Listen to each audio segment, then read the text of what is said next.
Yeah,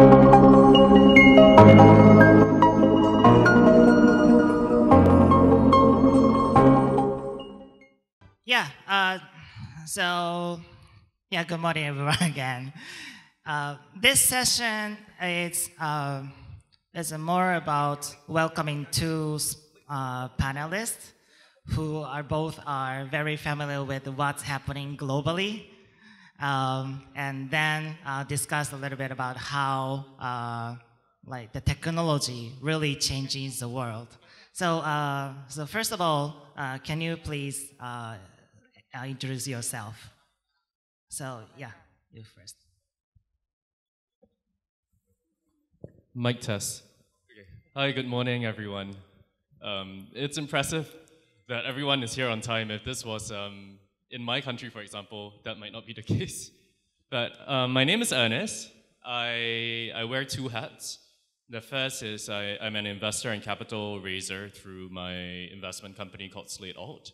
We focus solely on deep technologies, and we do so or rather we are able to do so by amalgamating a global panel of technical experts who come in and provide technical advice on every single deal. And that's one of the biggest challenges in deep technology, finding relevant technical expertise to understand where exactly a technology or an innovation fits within the entire industrial landscape, and whether or not something is technically sound.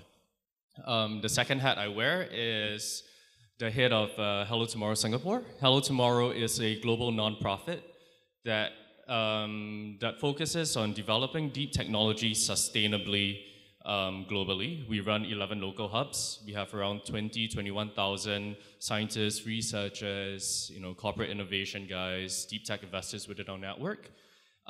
We do so we support the global ecosystem by doing several things. The first is this thing we call the Global Challenge. The Global Challenge is the world's largest deep tech challenge. We just closed 3 weeks ago, and I think we had some applications from Vietnam, so I was very happy to see that. We just got 4,800 applications. The second thing is the Global Summit, whereby we bring together the main players in deep technology globally, with the purpose being driving cross-vertical, cross-expertise collaboration, letting everyone find out, or discover what everyone else is working on, because again, it comes back to the expertise issue. So that's what I do in my capacity as at both Slate Alt and Hello Tomorrow. Thank you very much. And Obara-san, please.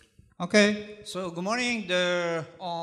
May I ask some question before my introduction? Please raise your hand, developers.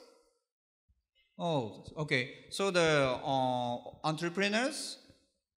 Okay. So investor. So what the other profile?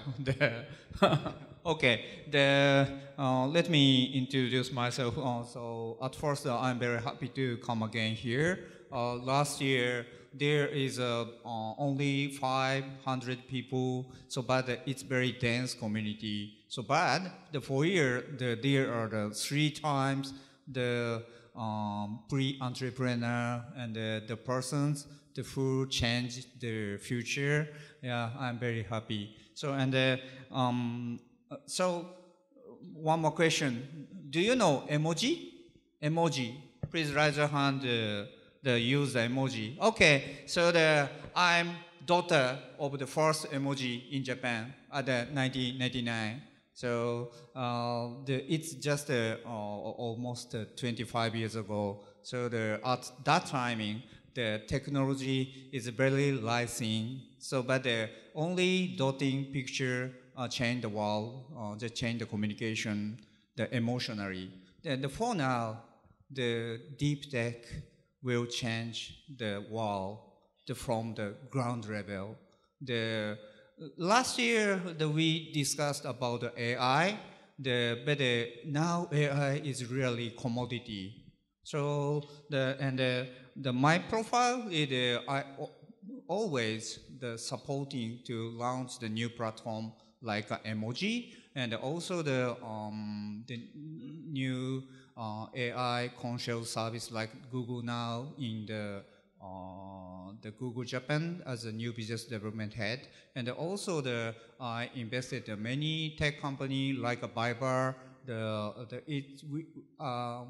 Rakuten acquired Viber with the 900 million US dollar 4 years ago, and now it's the biggest communication messenger tool in the Middle East, in the Philippines, and in 16th country. So the technology really changed the world. And for now, I'm now tech evangelist. I wrote many articles in the Forbes, Wired, many magazine, and then also I supporting the many activity for the accelerating deep tech. Yeah, so I'm happy to talk about the future for now. Yeah. All right, thank you very much. This session comprises of 3 things. The first main topic is what's happening now. The second is what's going to happen in the future. And then the last one is how the Vietnam and the Vietnamese can do in the future. So the first one was more about understanding the current stage. Yeah. And then, I want to ask, the first question was, what do you think is the most impactful or impressive startups that you found in the world? Oh, right. Sure. Most impressive and most impactful. Okay, I talk. It's okay. Let's establish the baseline, right? I think the biggest advancements that we are seeing has been the result of exponential increases in computational power. Right. Most of the startups that we are seeing really coming out and doing extremely cool things and making an impact are leveraging this exponential increase in computing power. So in healthcare, for example, we are starting to see, again, data and analytics. The digitizing of the human genome, that is huge from a diagnostic standpoint. Using AI for image recognition, for scans, CT scans, MRIs, etc., that is also huge. We are seeing market leaders starting to emerge. Yeah. So, but then again, it's moved on from the technology down to where do you get the data. So that's the thing with technology, right? It moves so fast. These companies that I'm talking about only started 2-3 years ago, but at the same time now, as most of you would know, AI, the development of AI with regards to image recognition is quickly becoming commoditized as well. It ends up becoming who has the data. So that's one. The second would be with regards to cheap and easy prototyping of hardware. So that relates to IoT sensors. And this is important because as much as software is important, most of our world is physical. So in food and agriculture, in a lot of consumer products, data is key and data is king. Yeah, so that's where we see the impact happening. I think so too. There are so many groundbreaking technologies is coming. So, for example, now technology is leaping extraordinary. For example, the quantum computing is now very, very developing. So actually, this year I supporting the IBM, the quantum computing. So for now. So anybody who use the quantum computing? No? So for now, you can use the quantum computing in online. The IBM provide the quantum cloud service for free. Yeah. So actually, it's only the very tiny computing. So but every year it's their computing power developed 100 times every year. So I think it's great timing to prepare. So and also about the most impactful area, I think everything. So because 5 years ago or 10 years ago, technology changed the world on internet, only on internet. So bad, for now, technology change for everything in the real world. So for 5 years ago, we called the O2O, online to offline. So but for now, in China, we call OMO. So OMO means the online merge offline. So it means the online digital world overlap the real world, anything, everybody, everywhere. So so there are so many opportunities in every vertical sector: the fintech, healthcare tech, smart home tech, food tech. So if I dare to say the most impactful area, I think food tech. So because the 6% of the GDP occupied with the living cost by the consumer. So and the main cost area of the consumer living cost is the food. Food contains 30% of the living cost. So now it's changed dramatically by the technology. Yeah, I think. Yeah, I have another question to Obara-san. Yeah. Obara-san has spoken last year, Yeah. actually exactly the same theme as Yeah, what's yeah. happening now in the global area. What do you think is the change from the last time, exactly the 1 year ago to now?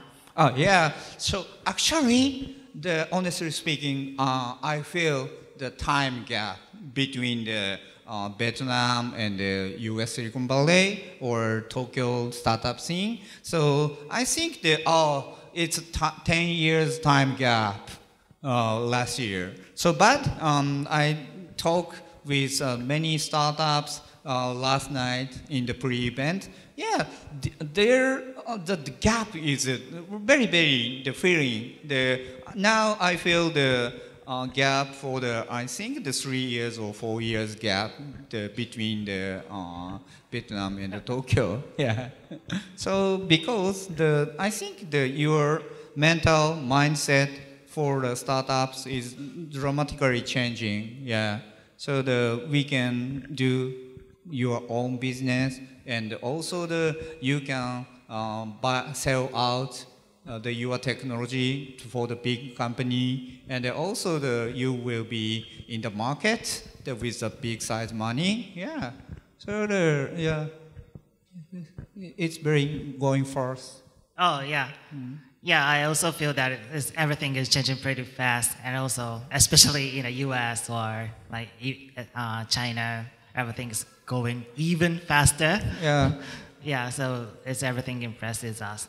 Yeah, but on the other hand, I feel that, especially on the developer side, in terms of, let's say, the TensorFlow users are globally distributed. It's not only centralized in the US or China. So do you have any case studies that, like, except for US or China, still making a very great, biggest impact in the technology world? So Ernest first, please. Yeah, so, sorry, let me try to rephrase the question to make sure I understand it. You're asking, outside of China and the US, where are developers making the most impact? Yeah. Is that it? Right. Okay. Israel? Oh, yeah, Israel. Israel is a huge one. Why? Simply because they have identified very strongly at all levels, from governmental down to corporate, down to the developer community, what their challenges are.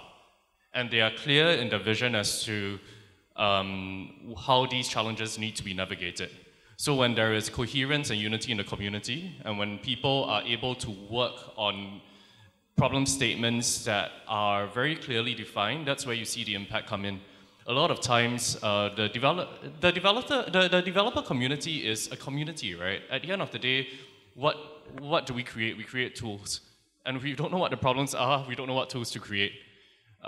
Which is why it's very important to develop focus in terms of problem statements and areas. You see it happen in Singapore, where, for example, the Monetary Authority of Singapore has come up with 100 problem statements, came out with that 2 years ago. And the authority basically said, look, if anyone has a solution to any of these 100 problems, come to us, we'll put you in a regulatory sandbox. You don't have to worry about regulations, just come up with a solution, with a potential solution, and we'll support you all the way. That kind of coherence in terms of vision, in terms of direction, is immensely useful to a community. How can that happen? That can happen from that can start from the regulatory perspective, government players, policymakers who understand what a country needs or the challenges that country is going through, or in some parts of the developing world, that thrust should actually be coming in from the corporates who have a lot of power across the different industries. So it's about getting corporates to understand that as well, and then engaging the community in an appropriate manner. Great, thank you. And how about you, Bara-san? Yeah, I think the honest opinion is very right. So, and if I dare to add some idea, so you can benchmark the country style, the Israel is also, and also you can benchmark the Tokyo startup scene.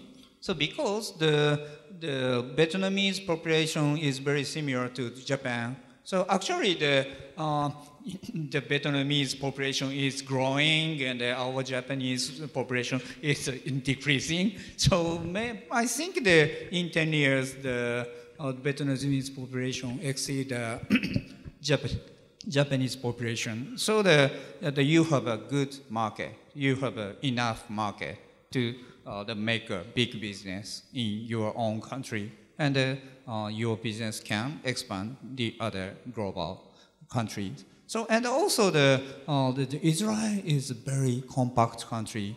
There are only 8 million population, but they have many concrete technology, and they sell the technology to the Silicon Valley.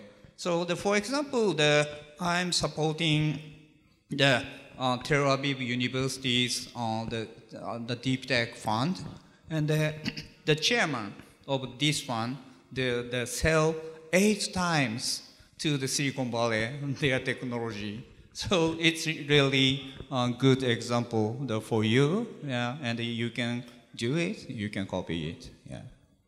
Great, thank you very much. I feel like the 2017 to 18 is pretty much more about the AI technology to be 100% commercialized. Yeah. So it used to be more of just a technology and just amazing technology, but currently the AI is more treated as something, the real tool which can contribute to the real commercial scenes.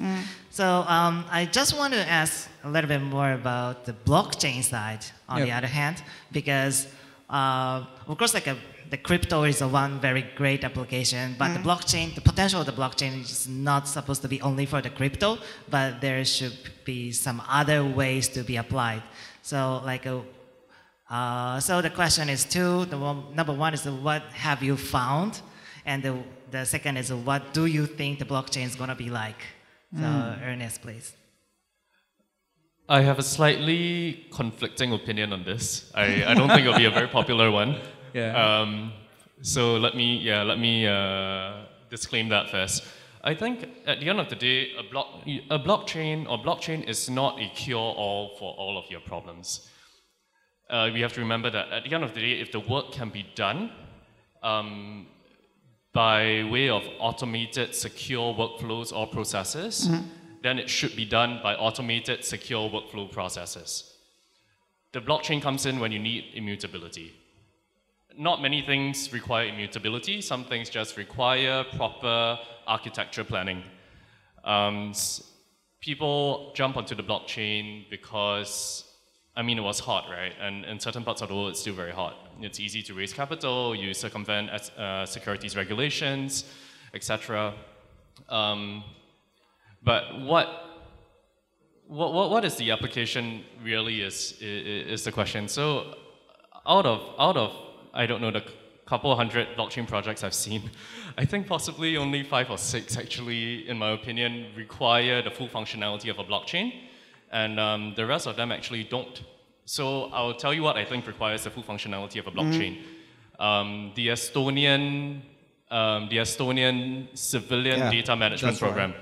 That requires the functionality of a blockchain. Yeah. Because that takes into account everything, right? All the way from citizen records with regards to healthcare, patient management, citizenship, bank account details, down to voting, how voting is carried out. That's a very clear case of how a blockchain works, and a clear case of when it should be used. Because in a situation like that, when you get hacked, it's really bad.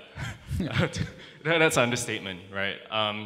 Situations whereby, applications whereby where people are using the blockchain to try and track food security, I am not so convinced. Yeah, so that's my take. Oh yeah, very interesting. How about you? Okay, I add some core concepts of the blockchain. So actually, for now, blockchain is using for the Bitcoin or the cryptocurrency, and also the ICOs, just a financial technique. So, but the core impact of the blockchain is the decentralization. So, for example, the Estonian government use the blockchain to the country controlling. So, and also for now, the centralization is the main issue in the world. So now the Facebook, the Google, the GAFA, has many issues. There are too big, and they are control everything. So for now in Silicon Valley, all the startups. There is no option to sell their company to the GAFA, so it's very issue. So the blockchain can change the world, the centralization to the decentralization. So and also the decentralization there is the change the world to more compact, the less cost. So if you are seeking the opportunity of the the blockchain, you should focus the very centralized area in your country, for like a banking, for like insurance, for like agriculture, so that you can change you can innovate connect the directory. So it means you can make the big cost innovation and the speed innovation by the blockchain. Yeah. Great, thank you very much. And then coming back to the AI side, like I feel that actually AI can be applied to many industries, especially on the automation side, or like for example, like an AI to replace lawyers' work, or maybe replacing some of the accounting work, so even the medical doctor's work. Yeah, but I feel like the real potential of AI is not only about automation of something, but it's even further. And I just want to see like what's going to happen maybe in the 5 to 10 minutes in the AI area. Okay. So do you have any prediction? Yeah. So I just talked about the next area of the AI with Yutaka Matsuo, the Tokyo University's professor. He is the authority of the deep learning. We talk about actually the make efficient or automatically by the AI is just the first stage. The next stage is accelerating the diversity. So AI can make personalization for the millions person or billions person's taste. For example, do you like ramen? Ramen, Japanese food. Do you like? So the ramen is very diversified food for only the 10 years. So the people pay more money for just efficient, entertain, buy food, entertain, buy diversified, personalized the items. So the AI can predict your context, predict your behavior, and they predict your preference, and they can make the new ramen every day for you. So it's the great area to the next level of the AI. So the making efficient to accelerate, personalize, accelerate diversity. Yeah, I think. Yeah, thank you. And then for you, I guess you're investing in startups, and which area vertical are you especially looking at recently? Healthcare. Healthcare is a big one. So with regards to healthcare, we look at it from two areas, right? The first is the digitization of healthcare, moving healthcare models, the evolving healthcare models from urban to rural populations. How does that happen?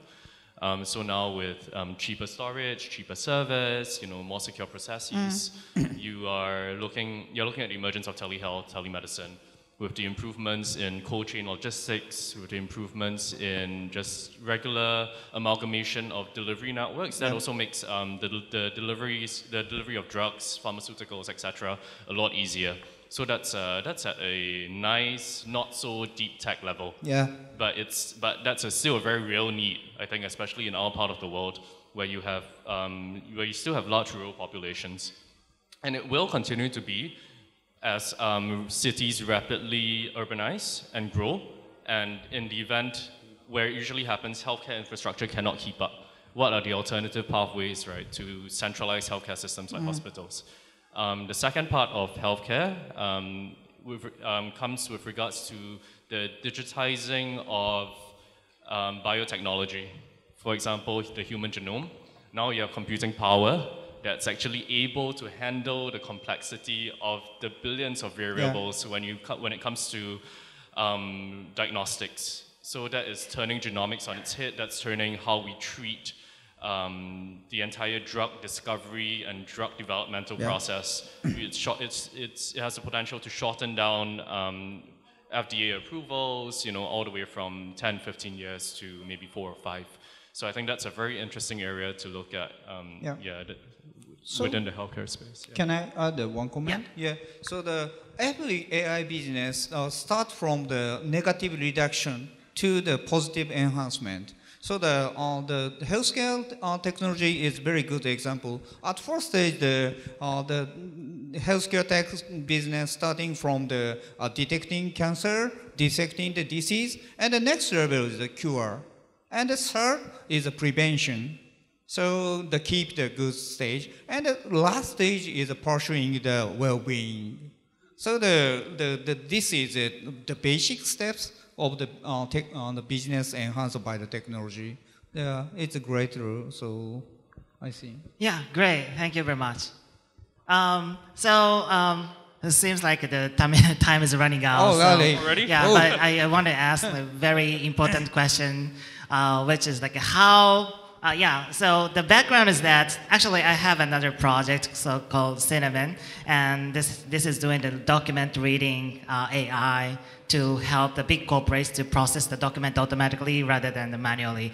And of course, because the client is a very big client, right? Like, for example, Toyota or the biggest bank or the biggest insurance company in Japan, and they have tons of the vendors to compete each other at the POC level to go to the production.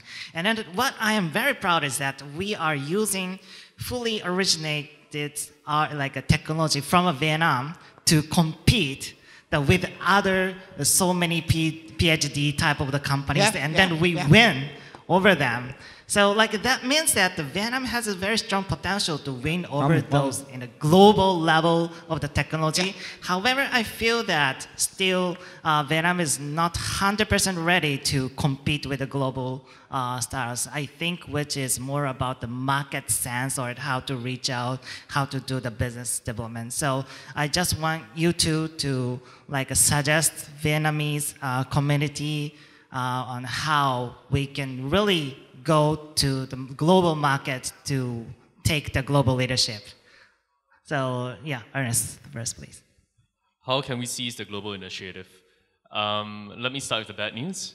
The bad news is that in a lot of the frontier markets and a lot of the developing world, the R&D centers of large corporations do not sit in these parts. You end up with the sales and distribution offices, which means that you don't have a relevant audience to spar with intellectually, to approach and talk to with regards to gaining an understanding of what these companies are looking for. So that's the bad news, right? What's the good news? The good news is that, sorry, things just keep dropping from the ceiling. The good news is that you do have local corporates as well, whose needs are a lot more localized, whose needs you are a lot more well aware of. So how do you then get that conversation going with, say, players like VinCorp, right? I'm sorry, but the time is over. I would like to interrupt you guys. Okay. Okay, so I'm here today, so please come here to the, if you want to talk with me. Yeah, thank you for that. No. You can answer to my question. Yeah, then finish. Just finish? Oh, okay. So the last advice for you, as I said, technology changed the internet, and now technology will change everything. So that means all legacy old company want to partnership with startups. So there are so huge opportunity. So actually, Japanese legacy company cannot make innovation for themselves. So they need collaboration. Yeah. So that's why I'm here. So thank you for your time. All right. Thank you very much. Thank you.